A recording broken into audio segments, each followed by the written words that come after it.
there will be backlash because it kind of topples the order of society, which has thrived on the pillars of certain privileged sections, on the power of certain privileged sections. So the moment you try to topple that order, there will be backlash.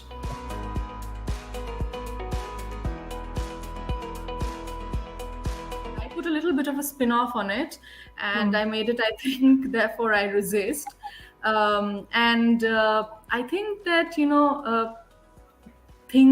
any thinking person, irrespective of gender, I think questions and resistance and challenging what's out there will come naturally to any thinking person.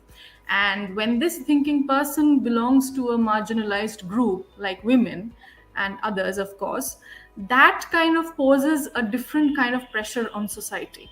So the moment you're a thinking woman, by default, you're going to be starting questioning, you're going to start questioning society. You're going to start questioning every small thing that goes on in your life.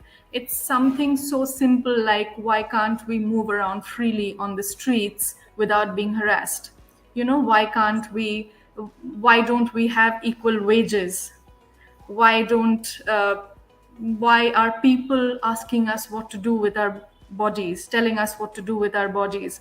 So the moment you start thinking, these things just come to you. The moment you start thinking about your life, you look at the world around you and you think. So thinking, I think, is the first step.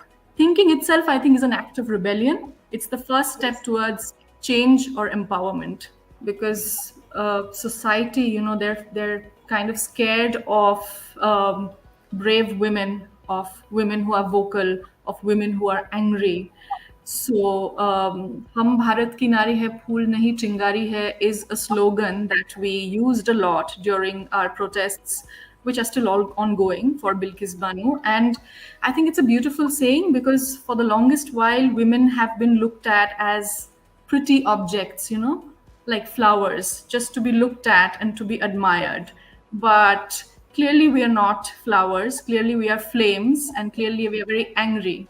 So yeah, we're angry because you need to give us our due.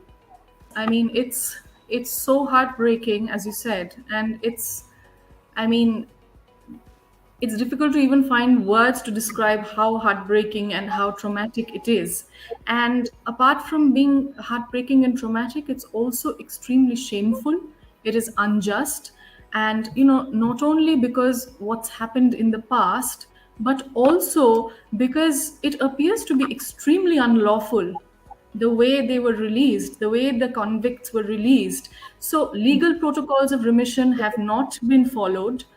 And why? I mean, why was it so important to release these convicted killers and rapists on the 15th of August?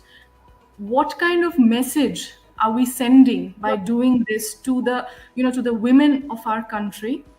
And what kind of message are we sending out to the world? What kind of an example are we setting? It's completely mind numbing. And I think I mean, we can't even imagine what Bilkis Banu's trauma, what shape it might have taken now. But it's also, at one level, I think it's also collective trauma. It's collective shame, because it stands for women all across the country. It poses their safety, their security, their future under a lot of questions. Yeah, see, this has also happened. The Bilkis Banu incident, this release has also happened, also shows how rape culture is normalized in the country. It's completely normalized. That's why this could happen. So we also live in a society where dowry deaths are happening every other hour, where women are beat up all the time, where wife beating is so common, where natal violence on women is so common. We live in a society where it's dangerous to stand in a crowded bus without the threat of being, we can't stand safely. So we live in a society where queer and trans people are harassed and beaten up publicly. We are we collectively immune to this? We already live with these realities every day. So there is a normalization at one level. So if we are immune to this, I mean, I don't have a direct answer to your question. This is a question even I want to raise, that are we immune to this? Then as a society we are deeply ill. And then it takes a gang rape to happen in the middle of a metropolitan city of Delhi for people to suddenly wake up to what's happening. But this has been happening everywhere all the time around them, in more remote places, maybe. Yes. So, yeah, I mean, I don't think a Bilkis or a Nirbhaya is an exception. I think it's a symptom of what's going on at large.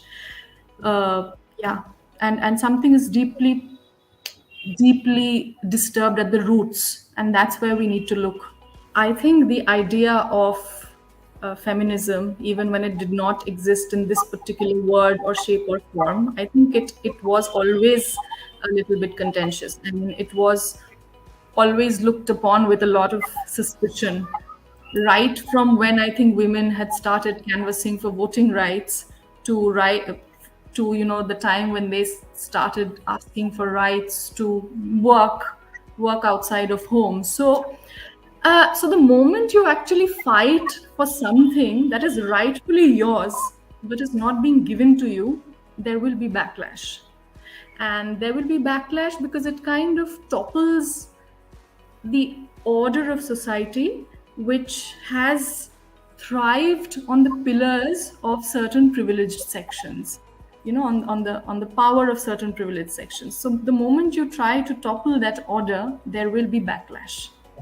So I think, yeah, that's why I think all we are doing is saying that women's lives matter, that women's bodies matter, that women's desires matter, that women's rights matter. So that's all we are doing. Yes. I, yeah.